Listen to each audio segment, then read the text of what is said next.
I never imagined to fall for someone in such an unorthodox way. This experience, it allowed me to find you, that you are the one who I'm supposed to be with.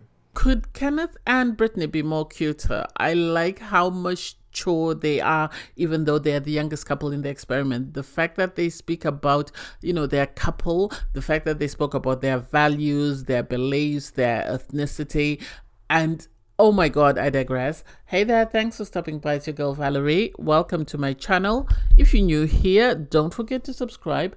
Click the like button, turn on the notification bell for when I upload new videos, and definitely leave a comment. In this episode, I'll be reviewing Love is Blind, Season 6, Episode 3. Aww, Johnny and Amy's reveal was cute. It was very cute. It was one of the cutest I've seen. And to see how genuinely excited they seemed to see one another and how genuinely happy they were, with what was presented in front of them. They seemed attracted to one another. They seemed comfortable. They loved each other. It was, oh my God. And, when Amy had her, whether it was foundation, whatever makeup she had on Johnny and was trying to clean it off, and he started making fun.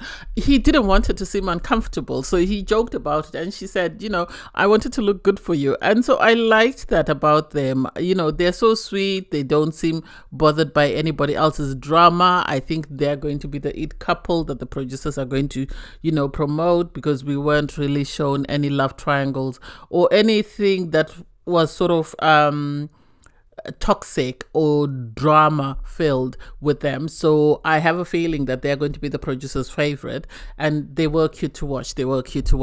And then, I'm sorry, but for Clayton, I'm not buying whatever Clayton is selling. I empathize with someone crying, but I think he's doing it more for the appeal, because he's seen, he spoke about himself and he belittled Michael when he was saying, I don't want to feel like I'm in competition with people that are beneath me. And I think he took time to reflect and realize that wouldn't come across positively for him. So that's why he started crying and said, I've never been to therapy. I'm someone who holds my feelings in, and blah, blah, blah, blah. I think that's all to revamp himself, because he knows he didn't come across well when he was criticizing Michael, because I think he's more there for the publicity than anything else. That's just my opinion. Anyway, he goes on his date with AD because obviously Michael has left the experiment after he said he didn't want to be in competition with anybody else. I've been sitting and wondering who Clayton reminds me of, and it's Shake. Shake started off being a jackass in the pods, and then he pretended to have turned it around. And then once they left the pods, he returned to his jackass self, because he had managed to propose to Dipty. And this is, in my opinion, what Clayton is doing, in the sense that Clayton was horrible, and he yelled at AD when she said she had another connection with Michael, and he went and he complained bitterly because he felt he was better than Michael. And now suddenly he's born again, he's seen the light, and he's here to sort of be the best version of himself. He's apologetic, he's crying. I don't get why AD told her all the struggles she was going through with Michael, just because he's going to obviously mold himself into the man that she wants him to be, and not the person that he is. And so for her to be that ecstatic and excited and be and making all these giggly noises, I don't get it, because he's not the guy. I don't know why with all these other guys she didn't get a connection, and this is the person that she's left with. I do not get it. I am still baffled by it, really. The pods are very cutthroat, aren't they? Because you have Lauren speaking to one of the girls in the women's lounge, sort of talking about the fact that she and Sarah Ann are both dating Jeremy, but Sarah Ann doesn't realize that Lauren, has a stronger bond with Jeremy than Sarah Ann.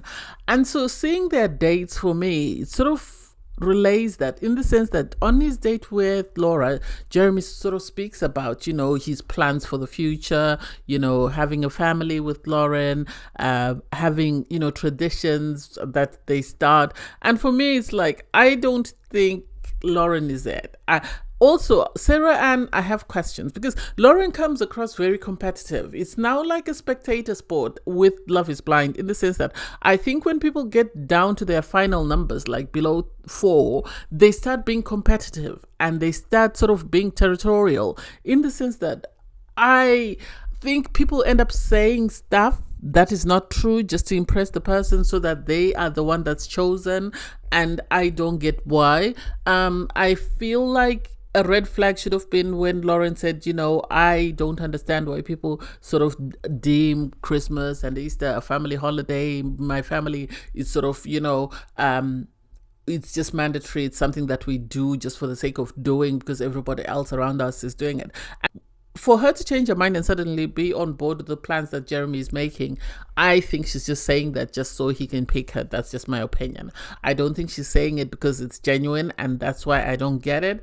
With his date with Sarah Ann, I think it was very strange because they first off went on her social media and sort of discussed her followers, and it's like, why does it matter how many people follow me on Instagram or on TikTok?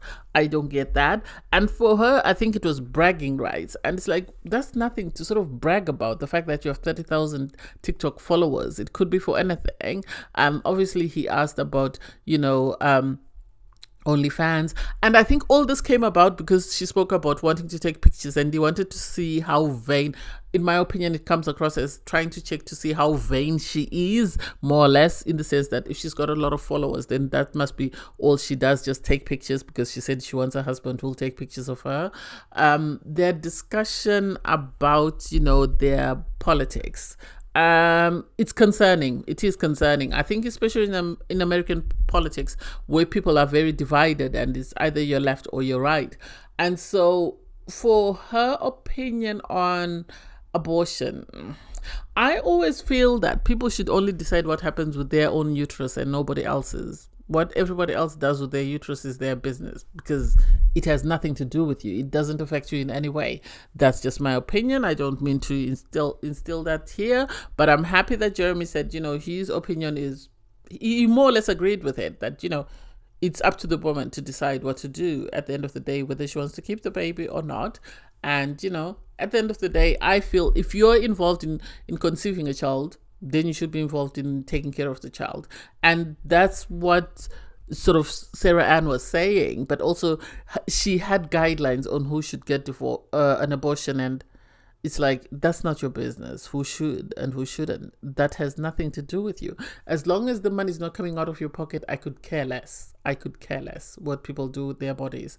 Anyway, so who do I think? I think Jeremy should leave both girls. I don't think any one of them is ideal for him, but that's just my opinion. Kenneth and Britney are one of the youngest couples in the experiment, and yet they are one of the cutest and the sweetest and most emotionally intelligent couples thus far, because their conversations have been about getting to know one another's values, one another's beliefs. And so to see the proposal, it was cute. It was really cute. And I liked how simple and how cute it was and how excited they both were. I really hope they say yes on wedding day. I hope there is no drama to come, because they haven't been involved in any love triangle. They are like Johnny and Amy. So hopefully the producers don't mess about with them and allow, them to sort of run their course and, have a happy marriage. Because one thing about Love is Blind is I have to give them credit for having a higher success rate than Married at First Sight. Anyway, you then have Jessica go on a date with Jimmy. Jimmy is punching above his weight with Jessica, in my opinion. And so she is all in. She lets him know he's a number one draft pick. So he's number one for her on her list of the dates that she's having. Sadly, he, I think, has been taken over by this Megan Fox comment and is now stuck on the Megan Fox comment, and I don't believe that he's afraid of the fact that she's got a child, unless he's got personal experience, negative experience. Then I'd say yes, because he says his mother and father adopted his mother's stepdaughter. So I don't get why you would have a negative experience about that, because he sort of asks, Jessica, what's your normal day? What do you normally do? And she speaks about the fact that, she takes her daughter to school, does some work, picks her daughter up, gets her daughter something to eat. Jessica comes across as a very responsible person. Jessica, I think if I were a guy, is the sort of type of person I would want, given the explanations and how she's behaved about her daughter, because you want someone who's going to love your children, someone who's going to care about them, somebody who's going to prioritize them. And I think because of her experience as a child, she is always going to put her child first. So I give her credit for that. I hope Jimmy recognizes that. Otherwise, he's got another, he's going to live with regret. And I don't think Chelsea is it for him, really. I don't think Chelsea is it. I think Chelsea is not it for any of the guys at the moment because of the way she comes across. I think for Chelsea, it's about winning and being on TV.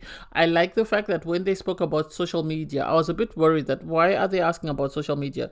So for her to sort of say that, I don't want you sort of, gawking on other women's pictures and stuff. I just want you to be infatuated with me and be all about me. It does make sense that, she doesn't want to marry some creep who's going to be on social media trolling, people's social media accounts and stuff. So it does make sense. So you have the love triangle that is Trevor, Jimmy, and Chelsea. And for me personally, I think Chelsea is just interested in Jimmy because she knows that Jessica really loves Jimmy and really is all in on Jimmy. Because I don't get their connection. The fact that she had to go in first and put down Jessica by saying, oh, one of the girls asked me if I was, dating you, and, it was very uncomfortable. But anyway, nothing happened. And it's like, why do you need to bring that up? This is the second time. The first time you told him you looked like Megan Fox to win his attention, and then you told him somebody else is sort of making your life uncomfortable in the women's lounge. Make that make sense. If you like this guy, go in and talk to him about you and him and nothing to do with anybody else. I think Jimmy is only interested in her because she said she looks like Megan Fox.